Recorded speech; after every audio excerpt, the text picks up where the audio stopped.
Hello and welcome to Business Reporter's The Future of Work campaign. Buildings are expensive. Expensive to buy, expensive to rent, and expensive to operate. For commercial properties, and in particular those that house workplaces and offices, balancing these costs with employee productivity is essential. What stands to be gained if this problem was to be eliminated? And if the use of buildings actually became efficient? Employees would be more productive, able to focus on and dedicate more time to the jobs they are hired to do. And the overheads that businesses spend on their property would be minimised. And if humans have so far shown themselves to be largely incapable of effectively managing their space, then is it time for technology to help do the job for them? To discuss this, I'm joined by Nick Stockdale from Irisys.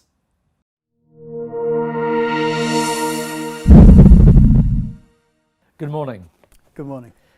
We've seen the workplace undergo a tremendous change over the last 10 years or so, and of course that's been accelerated even further by the pandemic. Can you give us an overview of what those changes have been and what the workplace is looking like right now? It's been an unprecedented change. I think even before the pandemic, businesses were struggling to understand how their space in buildings were being used. Did they have too much space? Did they have too little space? Could you reduce the amount of space? The pandemic, of course, unprecedented sort of social experiment. And it is not clear at this point how things are going to change, but they are going to change. So people, I think, will come out of the pandemic with a different view of their office space. The employer and the building owner will have to deal with that. They will have to say, okay, we need to adapt. But they also should be able to say, well, there are cost savings to be made here. We can manage the requirement of a happy and efficient workforce and reduce the cost. Have we got too many conference rooms? Have we got too few hot desks? Have we got too many floors in this building? How can we make all of that fit together? Every organisation wants to create a dynamic workspace and they want it to be an effective workspace. But I'm guessing the knock-on effect of that could be that you've actually got wasted workspace. Yes, I think that's absolutely true. It would be obvious to find out that you had too much workspace, for example. Now you've got fewer people attending the office. You need less desks. What you need is more collaborative space. Maybe what you need is less space overall. So let's look at that waste. Let's look at that space being wasted and see how we can use it either more effectively or reduce the space used entirely. So what about the number of conference rooms? What about the number of meeting rooms? What about the number of desks? All of these questions need to be answered. And if you can optimise that, then you would have a saving in cost that you can realise quite quickly. But you need to react because the office space today will not be the same as it was pre-pandemic. And when it comes to waste, it's not just space. You know, office owners and organisations are looking at energy. They're looking at a raft of different things that could be wasted. Give us an idea of those elements that they need to be aware of. Exactly. I mean, we see this time and time again. If you can understand how the building is used, how those spaces are being used, first of all, you can reduce the amount of space. But secondly, you can reduce the amount of energy usage. Do you need to light and heat? Do you need the air conditioning running?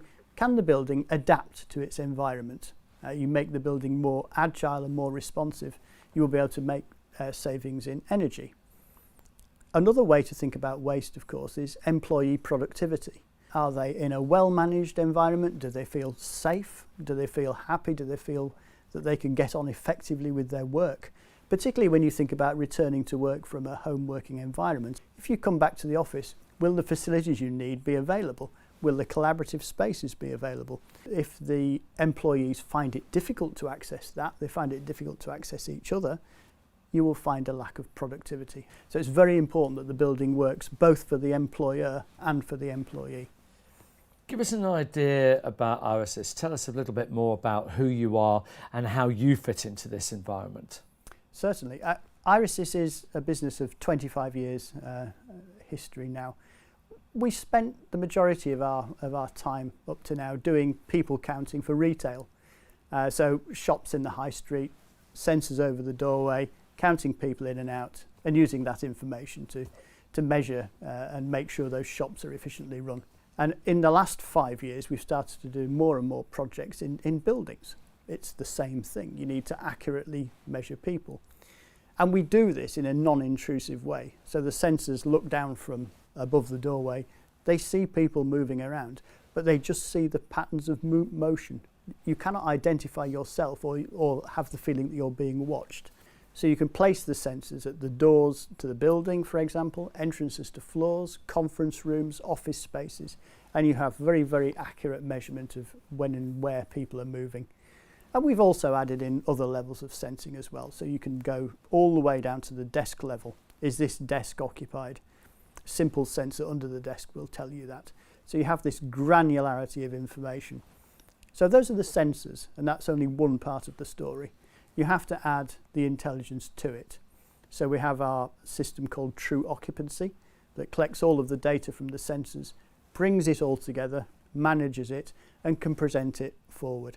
And it may be presented either as a dashboard to the person who is managing the building, or the data from within it is being fed into, for example, building management systems. But you're getting very, very accurate, well-managed data that is highly representative of what is actually happening in that space. And once you've got that data, what are the benefits that you can gain from it? What do you do with that data?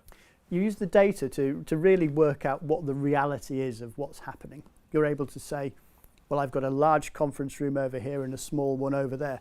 How are these being used? Would we be better to divide that space down into more smaller rooms, for example? So you get that information. You can make sensible and sensitive decisions with your environment. Where we really started to reveal the value here was working with National Grid. They had a wide estate of property, which they didn't really understand how it was being used. Well, we fitted the sensors relatively simply on entrances, and they realised that the buildings just weren't being used in the way they thought. The outcome of this was they were able to close at least 2 buildings and have around about $10 million savings in property from doing that.